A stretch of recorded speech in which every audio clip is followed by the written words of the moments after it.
ဒီနေ့မှာတော့တာမန်ချက်ပြုံနည်းဗီဒီယိုတွေနဲ့မတူဘဲ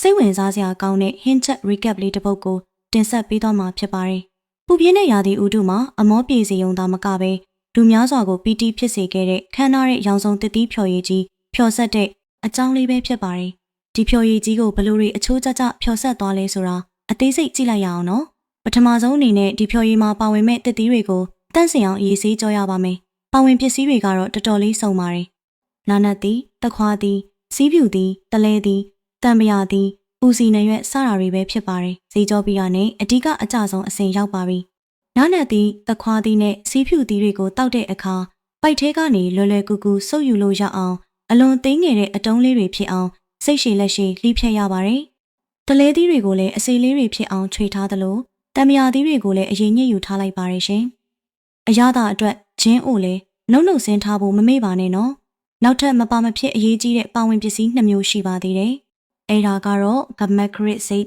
တို့ပဲဖြစ်ပါတယ်။သူတို့ကိုတီးတန့်စီရေးစိမ်ထားလိုက်တဲ့အခါပွာလာပြီးဖြော်ရည်အတွက်အကောင်းဆုံးအီးဆက်တဲ့ texture ကိုပေးစွမ်းမှာပါဖြော်ရည်ရဲ့အသက်သွေးကြောလို့ပြောလို့ရတာကတော့အုံစိမ့်ရည်ပါပဲ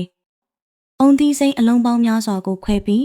တဘာဝအချိုတက်နဲ့အေးမြမှုတွေပါတဲ့အုံစိမ့်ရည်တွေကိုဇလုံးအကြီးကြီးတစ်ခုတည်းစုထည့်လိုက်ပါတယ်။အခုဆိုရင်အားလုံးပေါင်းစပ်မဲ့အချိန်ရောက်ပါပြီ။ဒီအဆင့်ကိုတေချာလေးမှတ်ထားပေးနော်။ဇလုံးကြီးတွေကအုံစိမ့်ရည်တွေကိုရေတန့်ထပ်ထည့်ပါတယ်။ပြီးရင်ရေစိမ်ထားတဲ့ဘာဒမ်စီးနဲ့ကမကရစ်စိတ်တွေကိုအရင်ဆုံးထည့်မွေပါမယ်။ပြီးတာနဲ့စောစောကတေးသေးလေးတွေလှီးထားတဲ့နာနတ်သီးတလဲသီးစိတ်ဇီးဖြူသီးတခွားသီးနှုတ်ဆင်းထားတဲ့ဂျင်းချင်းတို့ကိုအစီအစဉ်တိုင်းထည့်ပါတယ်။ဒီသစ်သီးတွေရဲ့တဘာဝအရသာတွေကိုပိုပြီးပေါ်လွင်သွားအောင်တံပရာရည်ရဲ့မွေးပြန့်တဲ့ရနံ့လေးရအောင်ပူစီနရွက်လေးတွေပါထပ်ထည့်ပြီးတမအောင်မွေလိုက်ပါမယ်။အခုဆိုရင်အခြေခံသစ်သီးဖြော်ရည်ရလာပါပြီ။ဒီအစ်စ်မှာတော့မျက်စိပတာရာဖြစ်စေမဲ့အယောင်လှလှလေးတွေပြဖို့အတွက်ခုနကဖြော်ထားတဲ့အခြေခံဖြော်ရည်တွေကိုစလုံးငယ်လေး9ခုတည်းခွဲထည့်လိုက်ပါတယ်။ပြီးတော့အနီအစိမ့်အပြာ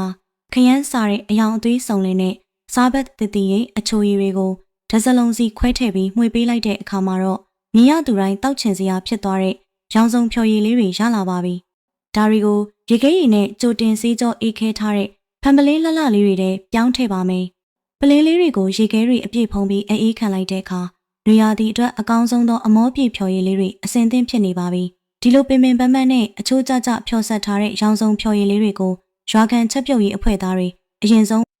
မြည်စမ်းကြည့်ကြတဲ့အခါတကယ်ကိုလန်းဆန်းသွားတဲ့မျက်နှာလေးတွေကိုမြင်ရမှာပါ။ဒါပေမဲ့ဒီဗီဒီယိုလေးရဲ့အလှပဆုံးနဲ့ပီတီအဖြစ်ရဆုံးအခန်းကတော့ဒီဖြော်ရည်တွေကိုဘိုးဘွားရိတ်တာကအဖိုးဖွားတွေကိုတွားရောက်လှူဒန်းတိုက်ကျွေးတာပါပဲရှင်။အပူအိုက်တက်တာစီမဲ့ဒီဖြော်ရည်လေးကိုတောက်ပြီးပြုံးရွှင်သွားတဲ့အဖိုးဖွားတွေရဲ့အပြုံးတွေက